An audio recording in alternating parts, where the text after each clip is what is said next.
There we go. All right, so here we are. So I hope you're all ready to take lots of notes, and because it's going to be a very high content program. Hope you can hear me okay. I'm on the road. I'm on day 22 of a 25-day business trip, and my microphone broke. But so we're just using a regular, computer microphone. Hopefully it sounds okay. Yes, we are recording this. I will make the recording available to everyone. Feel free to certainly share it with other folks, and happy to do that. If you have any questions, we've already gotten some pre-questions I have prepared, ready to answer as we go. But if you have any questions, just go ahead and put it in the question box. I'll see them as they come up. I'll refer to them as we go and see what makes sense. And there's my email address, billcates@referralcoach.com. Happy to take questions long after the webinar is over. And also, if you haven't tapped into some of our free resources, just go to referralcoach.com. Resources, that word free really shouldn't be there. So referralcoach.com, resources. It'll take you to some of the stuff that we have that's free and a few things that aren't free. So let's get started. I sent this out to most everybody. Some of you registered this morning. You probably didn't see this. So there's the address on the slide itself, referralassessment.com. But it's a good way to get a sense of where you are and where you need to be in terms of building your culture of referrals. You know, getting more referrals is somebody says you're not seeing. So are you seeing my slides? It should say your referral gap. Are people seeing the slide referral gap? Just give me some feedback, guys. One or two, just type in real quick. Not seeing it. Sitting on first screen. Oh boy. Well, let's see what I can do here. Just give me a feel for this. Oh, yeah. Why is that happening? All right, let me just see what I can do. Give me 1 second, guys. Don't you love it when it doesn't work? Trying to figure out what I can do to make this show.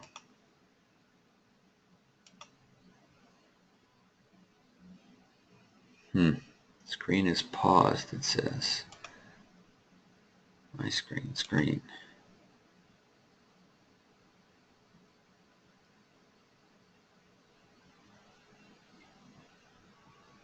Hanging in there, guys. Just let me try to figure this out. Okay, it's working. Got it. Okay. Whew. Thank you, everyone. All right. So get ready to take lots of notes. Like I said, yes, we're recording this. There's my email address and the referralcoach.com resources if you have any questions. Talking about our referral gap, what our referral gap looks like, where you compare to other people around referrals. This is the assessment that I sent out. Some of you got this last night. Some of you just registered this morning, so I haven't had a chance to look at it. So the URL is right there. Take a look when you can. It's really 25 questions. It takes you about 4 minutes. It just gives a quick assessment of where you are. And let me just go through a couple of these or some of these very quickly. And we'll show you how what we're doing today fits into all of this, right? Getting referrals, introductions. It's not just about asking. It's about a lot of things. It's about creating a culture, really. So the first place is your mindset, right? Are you committed to this process? Do you see yourself as a connector? Some people do, some people don't. Some people are afraid to give referrals, and that's why they're afraid to ask for referrals. Do you have an authentic value proposition, a compelling value proposition? We're going to touch on this today because it's important when you're dealing with centers of influence like CPAs and attorneys that you have a good, clear way to articulate your value. I even have a report I'll send to you for free. Kyle wanted to know about bonuses. Lots of bonuses, Kyle. And in fact, my new book is called Radical Relevance, and it's all about creating a more compelling, persuasive value proposition.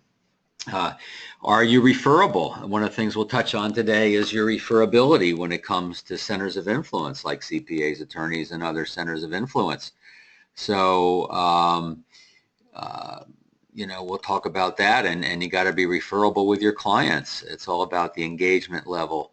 Of course, are you appropriately proactive? We did a program for Insurance WebEx about a quarter ago about how to ask for referrals without begging, without pushing. Yes, there is a way to do that. The joke I make is without looking like an over-aggressive life insurance agent. And look, many of you are life insurance agents, and I respect that. I think life insurance is a critical part of proper financial planning. And maybe you know what I'm talking about. It's the old methodologies of making it all about you when it really should be about the client and about the value that you bring. Turning the referral into an introduction. How you doing with that? That's where it often breaks down, not just with the clients, but with centers of influence like CPAs and attorneys. I'll share with you a story. I was just in Australia for 12 days, and I have a fun little story of an advisor who had an accountant. They don't use the term CPA in Australia, but had an accountant who thought he was sending referrals to the advisor, but nothing was getting through, and we'll talk about that as well. What I mean by pull back the curtain really is, we help our clients get a vision for their financial present, future, right? And in that we build some business friendships with folks. We create good, trusting relationships, and it's okay to ask for help. It's okay to ask for help in helping other people. One of the ways to get referred up or to make sure you get referred to the right types of clients is to educate your clients on who you serve the best, who you're trying to reach. Of course, the main topic today is centers of influence, having a plan to meet these people and know how to formalize the relationship. So when you go through this whole quick assessment, you're going to find out whether you're a black belt, brown belt, blue belt, or yellow belt when it comes to referrals.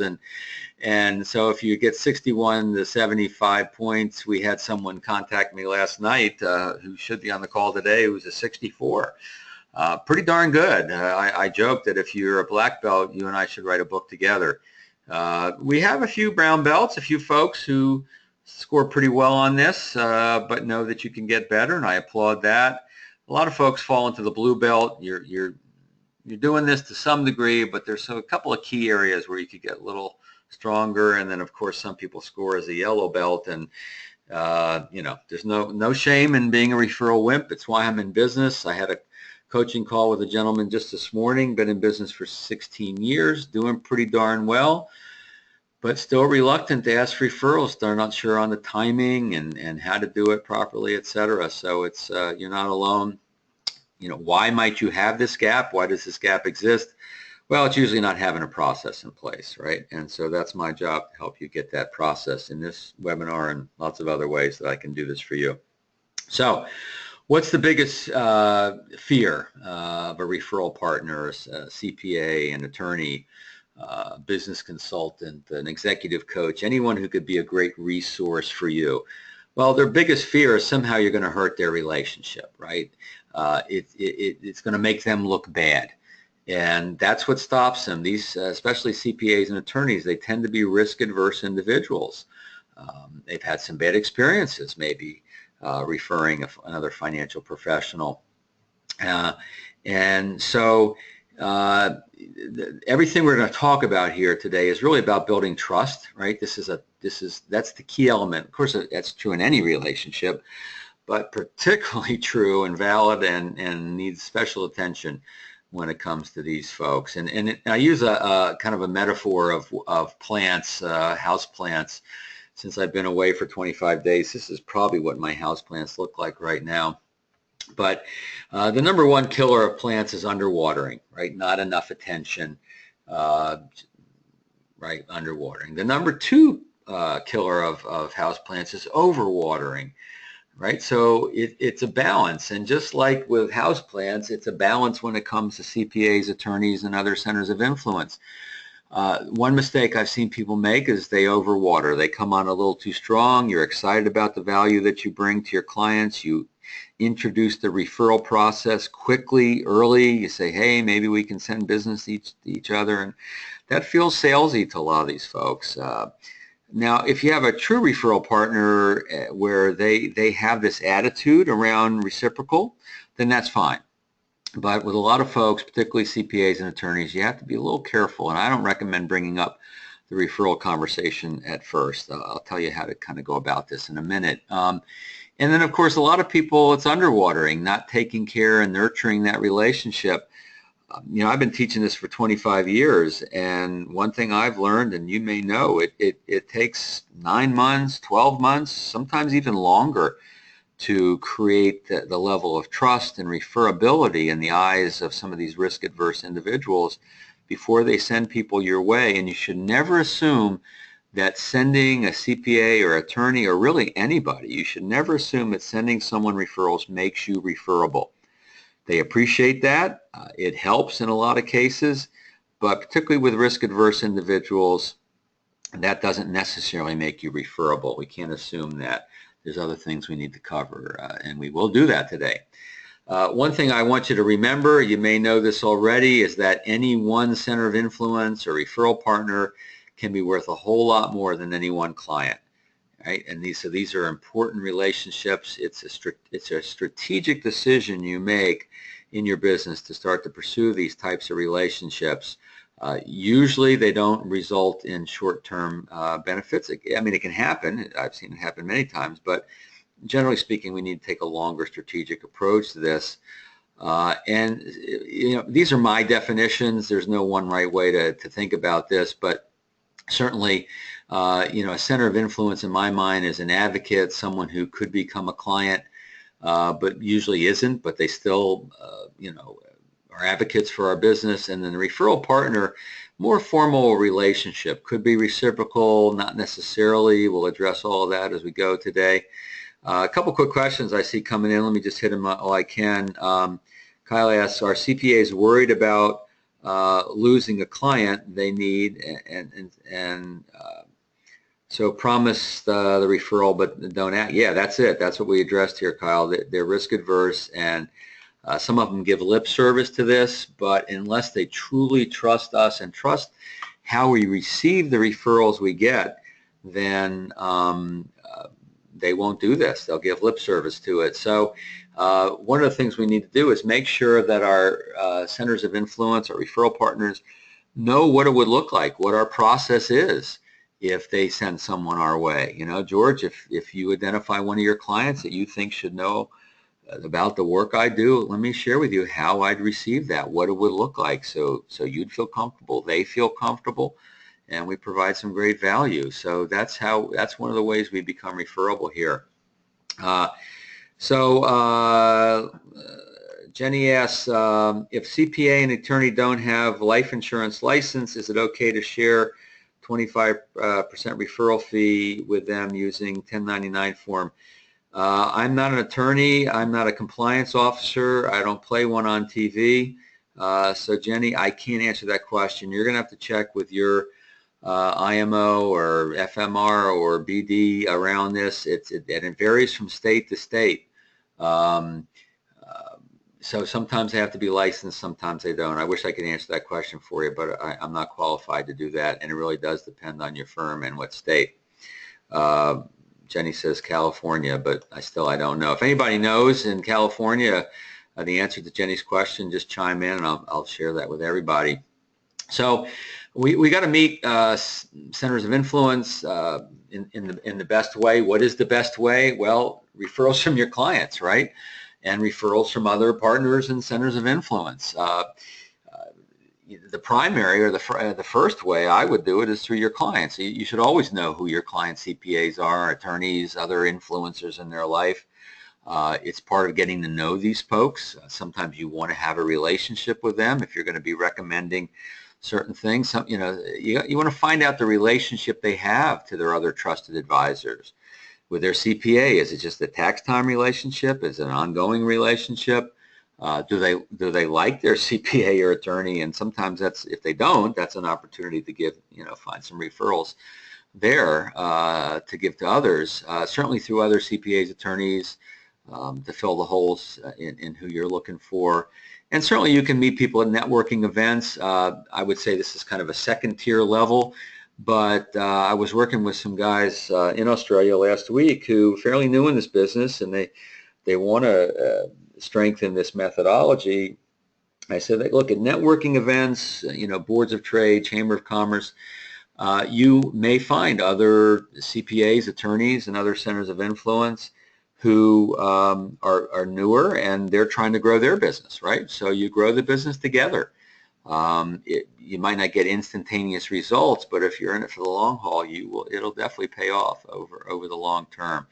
So it's always good to meet them through your clients, right? Because they already have experienced your value. So that introduction is coming with a sense of value already. So that's really the best way. So our agenda for our call is to decide who makes the best referral partners for you. Define your ideal client because they need to know this. They need to know who you serve the best, your target market, if you will. You've got to update your value proposition so you can talk to them in a way that they sense your value, get your value. You are referable because of that. You learn a little bit about their world so you can have a more robust, meaningful conversation with them right out of the gate. As we addressed already, you've got to become super referable in their eyes and formalize the relationship, probably a little more than maybe what you're doing, and then create referral trust, which is all about how you receive the referral that you get. So as you can see, it's a pretty robust conversation we're trying to have today. So let's just keep digging in. So decide the best partners, right? Well, Ivan Meisner, some of you are familiar with BNI, it calls them contact spheres. These people run in the same circles, right? So obviously CPAs and attorneys, if you're a financial advisor, most of the folks on this call are financial professionals, obviously. And they see themselves as connectors, right? They know the value of making connections, getting connected, making connections, just like you see yourself as a connector, providing value by giving connections and getting connections. The good centers of influence, referral partners, see themselves as connectors. And this is something to determine fairly quickly because if they don't see themselves as connectors, if they have a lot of risk adversity to giving referrals, then you're probably barking up the wrong tree and they're not a good source for you. And of course, they have to see your value. They have to and you have to like them and trust them. They have to like you and trust you. So obviously with those of you in the insurance and financial advisory world, which most of you are, accountants and CPAs, of course, also tax preparers as well, attorneys, and not just estate planning attorneys, but divorce attorneys, merger acquisition attorneys, personal injury attorneys. The reason why divorce, M&A, and personal injury attorneys are great is because they're dealing with clients that have money in motion, right? And when there's money in motion, these people usually have their eye open a little bit, or their radar open, I should say, for you. And then, of course, let me get the slide to work here. There we go. Consultants, business consultants can be great sources of referrals, introductions, and business coaches, executive coaches. There really is a whole range of people who can do this. If you're doing life insurance, and certainly P&C folks sometimes, unless their company's hammering them to do life, which is happening a lot more these days. So Scott submitted a question beforehand. He says, I've used your strategies with CPAs over the years. They work well. Good. One objection I get from tax attorneys is that most of their recommendations come from other centers of influence, like advisors, agents, other attorneys, right? And they don't know how to introduce me when there is an existing financial advisor in place. Even if they feel the current plan is not up to par, they don't want to jeopardize future referrals from these folks, right? So, so here's the deal. This is something you have to address head on with folks. If you have a CPA, an attorney, anybody who has existing relationships in place, but and they're being sent business, but they don't want to jeopardize. Well, first of all, those people aren't necessarily going to know, right, that this attorney or CPA sent someone to you. I think the key here is for any center of influence, a CPA, an attorney, is to have really a stable of people that they can refer to. So they need to know about what you do, what your specialty is, maybe what makes you a little bit different, unique, better some other folks out there. They need to know what their other folks do that are sending them referrals, and then they make the right match. And every someone who sends them referrals should know that this attorney, this CPA, just like you will do, you're going to make the best match for that client. When my CPA, Eddie Snyder, was introducing me to a bank, he had a couple of commercial bank relationships. He wanted to introduce me to the right bank, the right relationship. So he thought about it a little bit before he made the introduction. When he was introducing to my estate planning attorney, Steve Jacobson, same thing. He says, I've got about 3 people I could send your way, Bill, but I want to make sure it's the right match. And so that's the way we want to work with our centers of influence. So they know that there are a lot of people out there and they want to make the right match, right? So we got a couple other questions that came in while we're doing this. Alan said, see if you can show them how you make them a better advisor by showing them things they did not do or know already. Yeah, correct. Example, show a CPA a linked benefit annuity with no tax on withdrawals for qualified LTC expenses. His clients who are funding LTC from their annuity are paying LIFO taxes on the accrued interest. So this is a little bit above my pay grade, Alan, but I've never sold insurance, but I bought a lot of it. And so you're right. This is showing them your specialty, your uniqueness, what you bring to the table. And part of that comes from educating CPAs and attorneys. So let me give you an example that relates to this, Alan. Jerry is a financial advisor up in Maine. Actually, I think he just sold his practice recently for a lot of money, but he had about 30 CPAs feeding him with a continual flow of good high-level clients, and he did that by educating CPAs and attorneys. He dripped articles on them. He wrote for their newsletter on occasion, some of the things I'll share with you in a few minutes. And through that, by educating, he demonstrated his value, his knowledge, and he increasingly became more and more valuable to that CPA and attorney, and more referable. And so that's a great way to do it. Dave says, is it legal in California for an attorney to take a referral fee?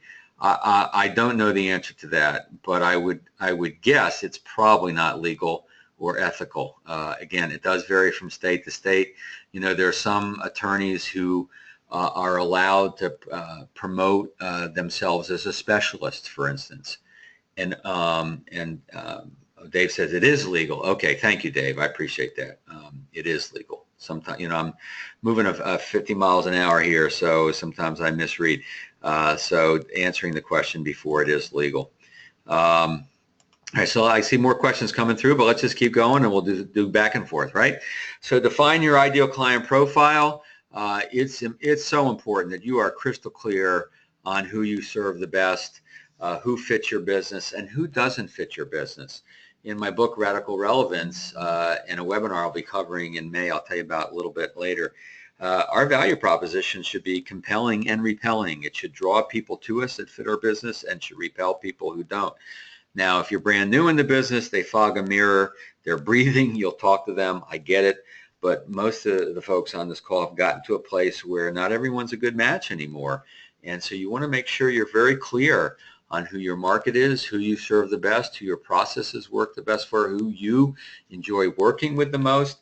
And you want to share that with these centers of influence. And quite often they will ask you this. They will ask you, who do you serve the best, or who's your target market, or, you know, tell me about the types of people you work with. And you better be ready with a clear, succinct, confident answer to this. They want to know who you serve the best, which brings me really to the power of a target market and how it's hard for us to be successful in this business as a generalist. I'm not saying there aren't exceptions to the world, but the world of generalists, generally speaking, is slowly dying out. And in a target market, so for instance, it could be business owners or executives in a certain industry. It could be employees in a specific company. Some of the most successful agents and advisors I know target larger companies in their area. And notice a target market is not a product-based decision. It's a marketing-based decision. Who do you want to bring your important work to? And you know, it's easier to get referrals. You become more referable. It's easier to deliver more value through your messaging because you know their world, right? How you talk about. So one advisor I know in Cincinnati, Procter & Gamble is his big niche. And so everything he talks about is in terms of Procter & Gamble. So his message is more relevant. It's more valuable. It's easier to identify prospects because of that. And ultimately, it's easier to create a reputation in a target or a niche industry because people know people like themselves and therefore easier to get referrals. So if you haven't thought about this, you might want to think seriously. You may already have a bit of a target market developing in your business, in your practice, and you want to nurture that without question. So Kyle asked, what has happened to referral source to be satisfied with making the referral? Well, it's there. I mean, a lot of people will give referrals just to be a connector, just to help their clients. Some people don't expect reciprocal referral relationships, so we shouldn't only assume that. In fact, I have a question that'll come up. I'll get into that in a little more detail. And by the way, I'm getting conflicting responses around is it legal or not legal in California for an attorney, to accept a fee. It's probably not. Check it out. Don't use this forum for legal advice. Rich said, must set up an agreement to make the transaction above board of paying for referrals. That's true. Not sure about licensing. All right, so Dave is emphasizing it is not legal in California. Please correct the group. All right, and I'm not surprised. And even if it wasn't legal, a lot of them don't think it's ethical anyway. Or is it necessary? So regarding your value proposition, I'm going to tell you about a report in a second that will go into more detail on this. Hey guys, don't ask me legal questions. Sorry, Sandy, about referral fees in Washington. I guess we can ask the group. Is it what about referral fees in Washington State? I'll tell you right now, I'm not a big fan of referral fees anyway with centers of influence like this. Or with clients, which is usually illegal as well. It cheapens the referral. You don't need that. Make it about your value. Most of these centers of influence, aren't going to say what's in it for me financially. Some do. I get it. I know some do. But don't feel like you have to lead with that or that's very important to this proposition. It could either be a reciprocal referral relationship where you are giving referrals back and forth to each other. A more powerful way to think about this is you become the advisor of choice. You become that person related to your specialty that the CPA or attorney or whomever else wants to send their clients to. And referrals become icing on the cake. Jerry, the guy I told you that has 30 CPAs feeding him referrals, that's what he's done. And the referrals that he might send back to them are really just icing on the cake. So that's the way I'd like you to think about this. Become super referable. Become the person that these people want to send their clients, friends, colleagues to. So, these are all the aspects of a powerful value proposition. These are the questions that people want to know the answers to. The what makes you different thing, I think, is sometimes a little bit overrated. Especially in financial services, a lot of your prospects, they don't care what makes you different. They just want to know why are you a fit for them. They want to make sure you are the right fit for them. With that said, when it comes to centers of influence, then I think the differentiator is more important. And they do want to know what makes you a little bit different. So they can tell, who in their book of business fits you. When something comes up for a client, who do they send to you versus who do they send to someone else? They want to make sure it's also a good fit, and that differentiator can help. So as I promised, I have a report, actually a webinar first coming up around this. So on May 24th, and yes, it's free, I have a webinar all about how we communicate our irresistible value to win more clients, a persuadable value, a compelling proposition, and there are the times. You just go to referralcoach.com/webinars, and you will tap into some of my knowledge on this. Like I said, I'm writing a book, and this is kind of the precursor to that. So I hope to see you on that. Go ahead and register as soon as you want. So this is something that very few people think about doing with CPAs, with attorneys, and other centers of influence, and that is to do a little homework on them. And what do I mean by that is to read a couple of the industry journals, to go online and see what are the biggest challenges facing CPA firms and estate planning firms and all the other folks, and always do some of a little bit of pre-work, because this will help you have a much more intelligent conversation. You will bring more value to the conversation because of that. You will have a more relevant conversation when you demonstrate you know a little bit about their world. So let me give you an example. I was interviewing my CPA, Eddie Snyder, about this topic. I've interviewed a lot of folks over the years. And I said to Eddie, I said, so what's your biggest challenge these days? What's on the forefront of your, radar running a large local firm? And, is it finding new clients? He says, Bill, we're always looking for the right fit clients. But really, our biggest challenge is competing for talent. Our biggest challenge is finding people who want to sit for their CPA, who want to work for a firm our size. We're, competing against some very large firms with deeper pockets. And so that's his challenge, all right? So let's say you know that, done a little research, and you're on the phone or sitting down with a CPA, and you say, Laura, one of the things that I understand about the industry these days is, well, every CPA is always looking for a right fit client. One of the biggest challenges is finding talent to add to the practice. Is that true for you guys? And they're going to say yes or no, but either way, they're going to say, oh, this gal knows our world a little bit, right? And that's how you stand out. That's how you build a little rapport. That's how you get them to open up about their practice, because you've done a little homework. You've done a little homework on the industry, but maybe you've done a little homework about them. You've gone to their LinkedIn profile. You've gone to their website. Please don't call people cold, and don't approach people with a generic approach. Take a few minutes to do a little bit of pre-work so that you come across knowing their world a little bit, and they will trust you more. They will open up to you a little bit more.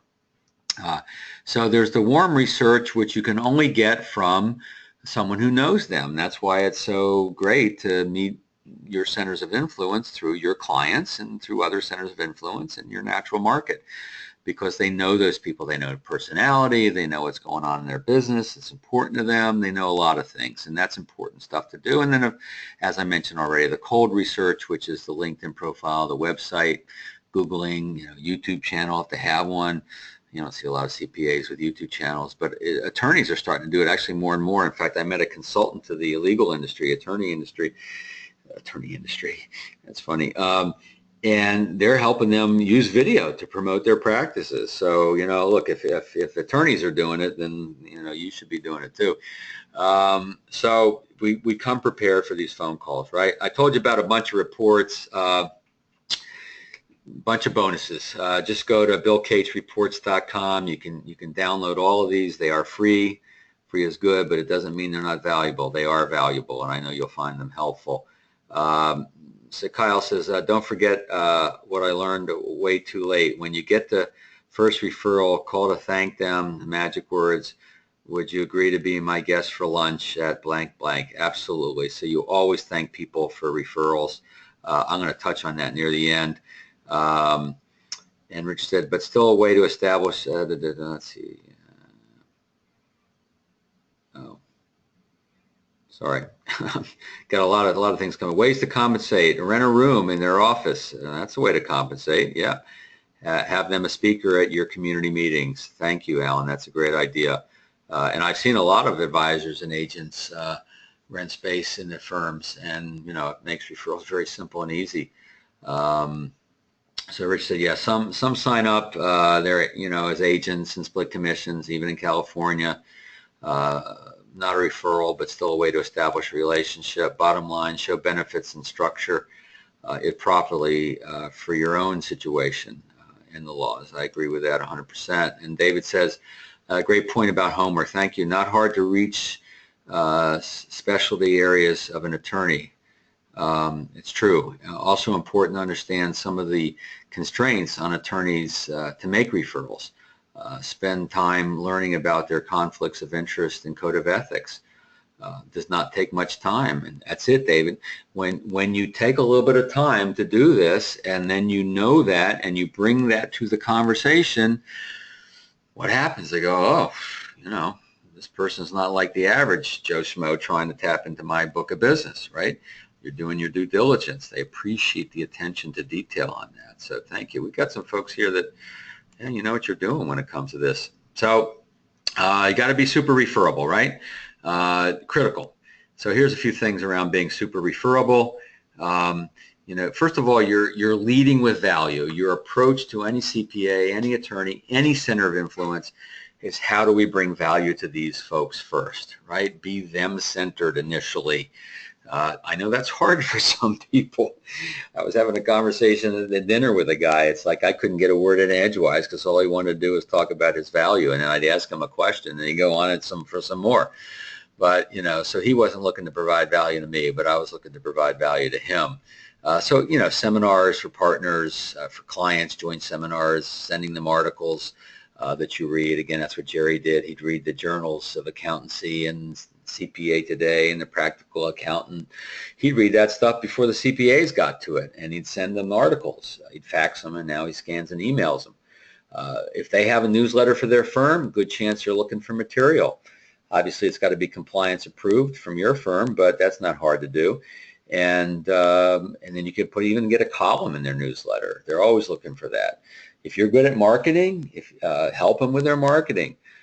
Create a little bit of a mastermind with them, almost a mini study group to help each other grow, right? Like I said, learn about their practice, but not just from generically. When you're there, when you're sitting down with them, what is their vision for the future? And Dan Sullivan, strategic coach, calls it the R factor question. You know, if we were looking back 3 years, or if we were meeting 3 years from today, you know, what's happened for you to feel really good about your business, about your practice? You know, where are you headed? What are you trying to accomplish? And you know, the good folks is when they share their vision, they'll ask you about yours, which is good.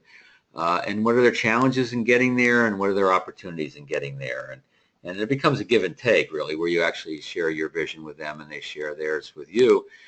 If they're not clear on their vision, if they haven't really thought through this much lately, that's a pretty valuable conversation that you can have with them. So you can actually bring some nice value just having this conversation.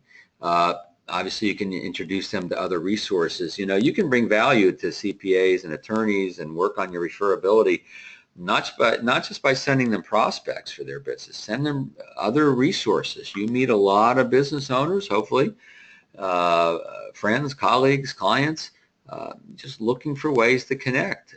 Communicate your personal why. I'll talk more about this on our webinar on May 24th, but it's one of the most powerful things you can do with prospects, with clients, with centers of influence. Now, by personal why, I don't mean why you got in this business because you can make money and have flexibility over your schedule. What I mean by this is you know, you've learned that you really provide value to your clients. And, you know, it could be that something happened to you that made you get into this business. Maybe you saw a parent or a friend or a family member get bad advice.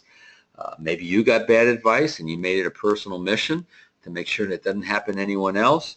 One guy, Greg, I was working with at a workshop around this, and he said he was a finance major. He didn't want to sit behind a screen, so he became a financial advisor / insurance agent. And his first client was, guess who? His father, right? How many times have we heard the first client is a relative, right?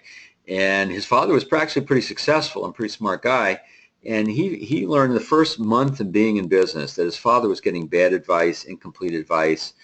And right then, in a month, he realized the value that he brought. Now, when he sits down with high-level prospects, successful business owners, he says, you know, let me tell you a lesson I learned early on in this business. He talks about his dad, successful business. Some of those folks know about his dad's reputation. And I learned that there isn't a soul I can't sit down with where I can't find a hole in their plan. There's something that they they should be doing they didn't do. Maybe their advisor told them to do it and they just put it off, or maybe their advisor gave them incomplete advice. But that's why I'm in this business. I'm looking for the gaps, right? So that's what he says. That's his why, and people connect on a personal level because there's usually a story. Sharing case studies, problem solution, problem solution, problem solution. Keep dripping these case studies on these centers of influence. That's how what you do comes to life. That's how they identify people in their practice that would be a good match for what you do. Obviously, these are anonymous. You're not sharing clients' names unless your clients give you permission to do that. And some will do that, actually. They like the publicity they get. But, be appropriate in that regard. But we had a client, small business owner. Here was their situation. Here's the problem. Here's what we did to fix it. And this brings your value to life. One other thing I didn't have in this list is summary letters. I know a lot of advisors, agents that will get permission to send a meeting summary letter to the client's CPA or attorney, other trusted advisor. Here's what we talked about today. Here's what you're going to do. Here's what I'm going to do. They CC the other trusted advisors. Again, that brings it to life, kind of a living case study, if you will. Are you recording this? Yes, we are recording this. Thank you, Renee. I usually repeat that a few times, so thank you for that. So let me just tell you something that my own advisor did, which I think you'll find very helpful, hopefully.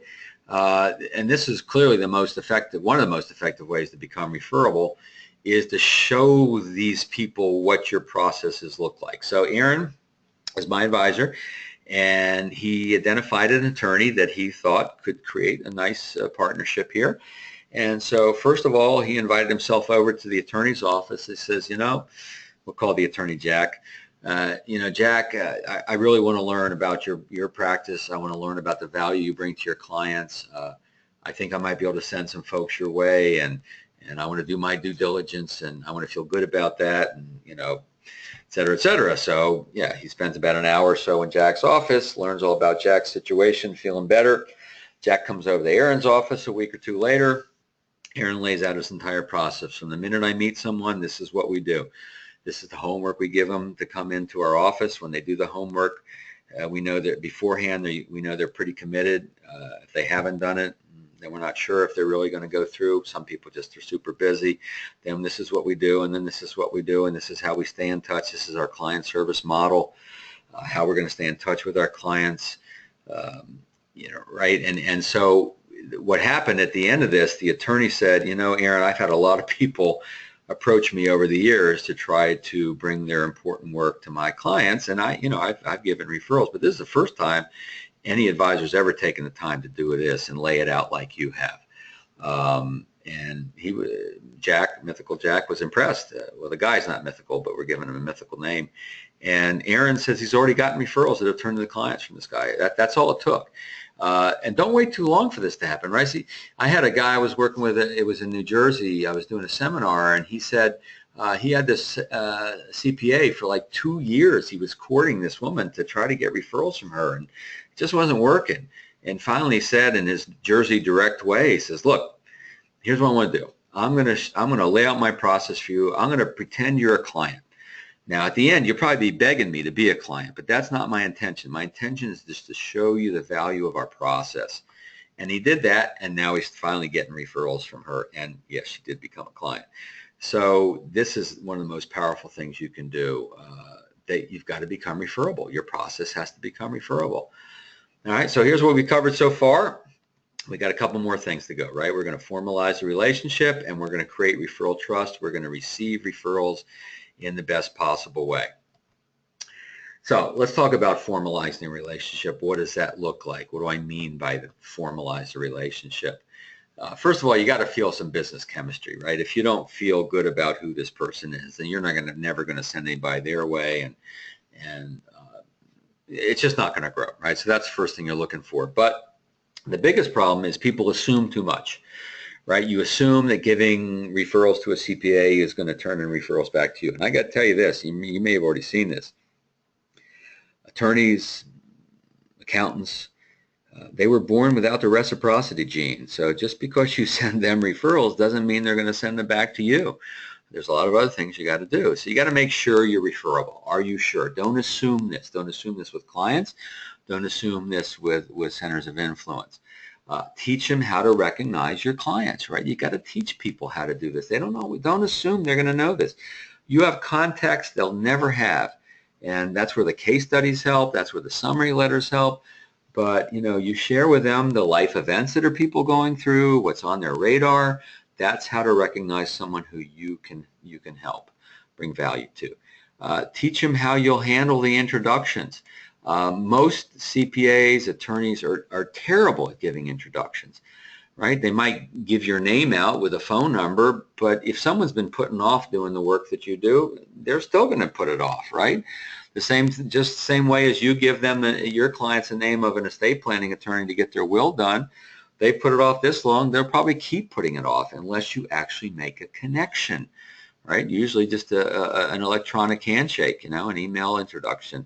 So discuss this. Now, the best way to receive referrals from CPAs and attorneys, if you can pull it off, is to be in their office when the client walks in, right? You're part of the team.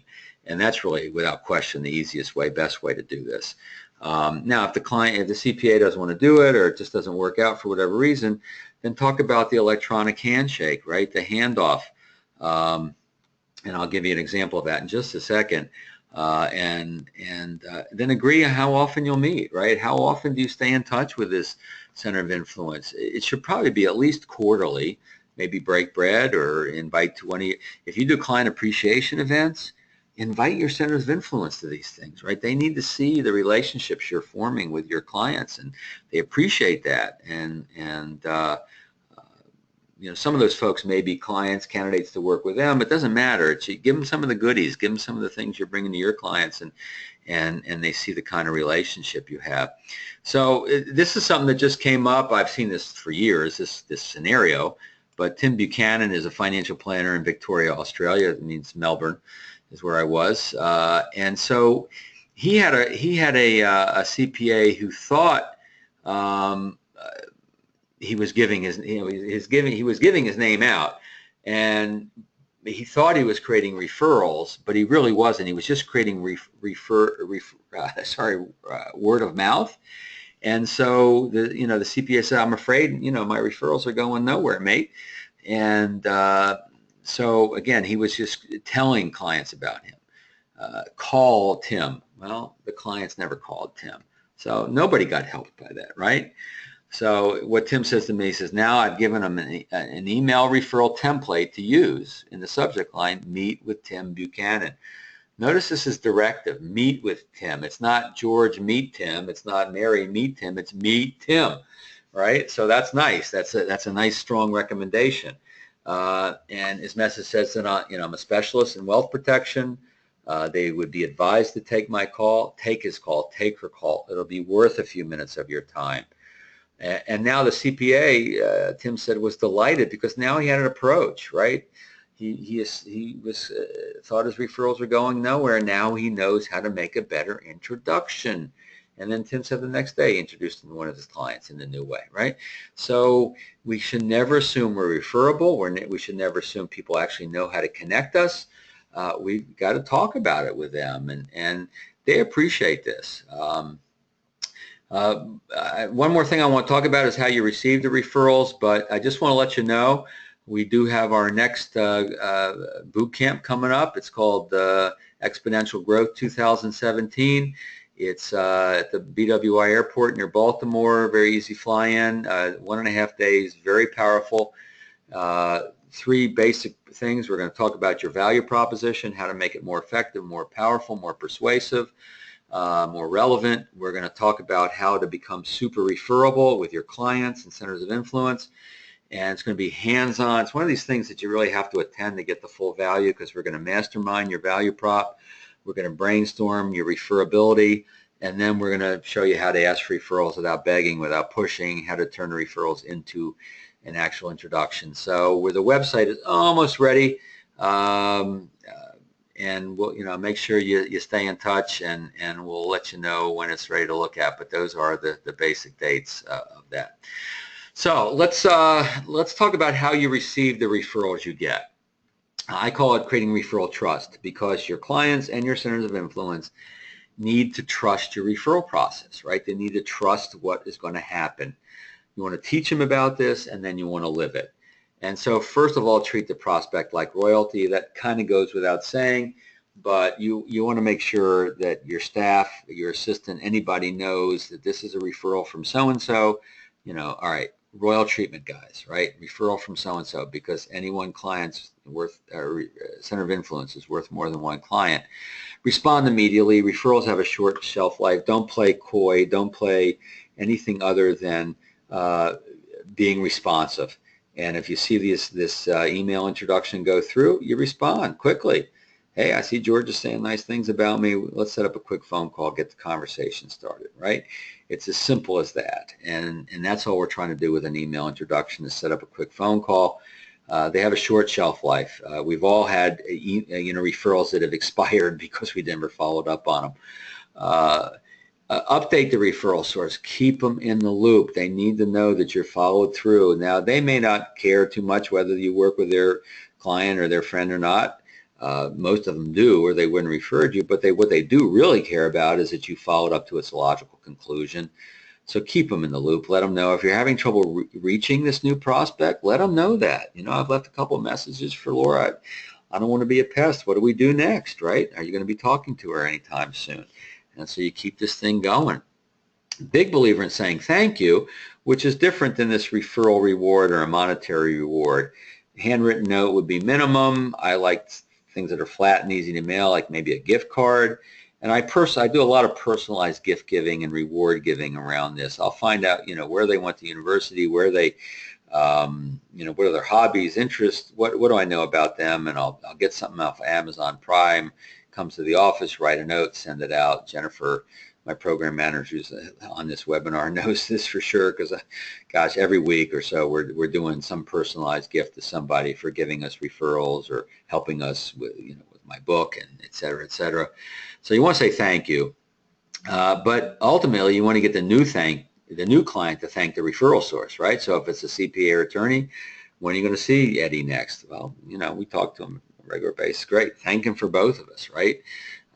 You and Eddie play golf from time to time, right? Yeah. Well, here's a box of Pro V golf balls. It's expensive ammunition. I want 2 sleeves go to you, my new client. 2 sleeves go to Eddie. You make sure you share it with him, all right? Yeah, okay, well, so now we got a new client giving a little gift to the referral source. Now, here's a very powerful way to do it. I was thinking about taking Eddie to lunch to say thank you for the introduction to you. I got a better idea. Let's both take him to lunch. I mean, I pick up the tab, but the thank you comes from both of us. He needs to know he did a good thing. You can do this with clients. You can do this with centers of influence. And now who are they talking about at lunch? You, the good work you've done. Sometimes more referrals flow from that. But they trust your referral process, which is really so important. So, in a nutshell, to wrap this up, and I do have some other questions that have come through, by the way, so hang in there. We do have a little more time. You want to earn their trust, right? You want to become super referable. You don't want to take anything for granted. Don't assume you're referable. Don't assume they know how to create connections. You formalize a relationship, and that's how you build these successful relationships, right? So don't forget the webinar we've got, referralcoach.com/webinars. I'll remind this when I send out the recording. I'll remind you of this so you can sign up. Don't forget these reports. I'll remind you of that when I send the recording as well. And I'll also mention the make sure you know how to get more information on our boot camp if you're inclined. So some more questions that were submitted ahead of time. Elke said, historically, I've had good referral partners, but I definitely struggle with estate lawyers who I referred a ton of business to, and it's not being reciprocated. Any way I can create some kind of template that I can send to my referral partners. I'm not so sure about a template, Elke, but here's what happens with this. Yeah, it's a very common. We send business to them. They don't send anything back. Maybe they don't like to give referrals. Maybe they're just bad at this. So what I recommend you do is you go to this person. I try to do it in person if you can. I'd say, Eddie, I've sent a few folks your way. You've worked with those folks. I've gotten great feedback. You made me look good. I appreciate it. Thank you. I've also noticed, you haven't sent any my way yet, and gosh, maybe I'm not referable in your eyes yet. Maybe there's more you need to know about the work I do. I mean, is that the case? Can we talk about that a little bit, right? Just put it all on you. Is that the case? Here's what I noticed. What can we do? And some people will give you lip service and not do anything, and some people it's a wake-up call, and they realize they better get better at this, right? So Debbie asked, how many centers of influence can you have and still be able to stay connected? Well, my rough rule of thought is about 25. You can have a few CPAs, a couple of estate planning attorneys, a couple of M&A, a couple of a few business coaches, a few consultants. But, in terms of numbers, a few clients that are centers of influence, it's really about 25 that we can really keep going and nurturing, and we're having, every week or every couple of weeks we're having lunch with one of these folks to keep the relationship vibrant. That's usually my rule of thumb there. Doug asks, I'm in a weekly business referral group where each of us gets 60 seconds to do a commercial. Sounds like it could be an BNI or a LaTip sort of thing, describing our ideal referral and tell a story. I've recently expanded for individual B2C market to B2B, asking for introductions to CFOs, owners, leaders. I've received one great referral from a newcomer, but not the long-term members who deal mostly with B2C and small business. So here's the deal. If your referral group doesn't fish where you need to fish, then you got to find another pond, right? It doesn't mean the group couldn't over time learn to do this, but you got to hang out where these, in this case, where Doug wants is, where are the business owners hanging out, which are the Chamber of Commerce, the Board of Trade. Looks like the sound went out and then came back. That happens occasionally. I'm in a hotel room in San Diego. So let's see what else, fish where the fish are, right? Debbie says, what do you think about developing a template or an agenda for use with a COI meeting? Yes, of course. Yeah, always have an agenda for every meeting that you go on. Run your meetings by agenda. They'll be more efficient. People appreciate that. And, you're just making sure you cover what you need to cover. So absolutely. So those are the formal questions that were submitted ahead of time. I don't see any other questions coming in at the moment, and we are about out of time, so it's just about right. So look, I will send you the recording. I will send you how to get the reports. If you didn't get that, I will send you how to sign up for our next webinar on May 24th, noon Eastern. It's noon Eastern and corresponding times. And if you have questions, anything popping up, just stay in touch. I'm here to help. We got a lot of free resources on our website. We have a few things that, we do get compensated for, but very valuable. So we'll let you know about those as well as we move forward. So on behalf of Insurance WebEx, I hope you found this helpful. And stay in touch. Let me know what your successes are. Let me know what challenges you have, and we'll keep the value coming. Thanks, everybody.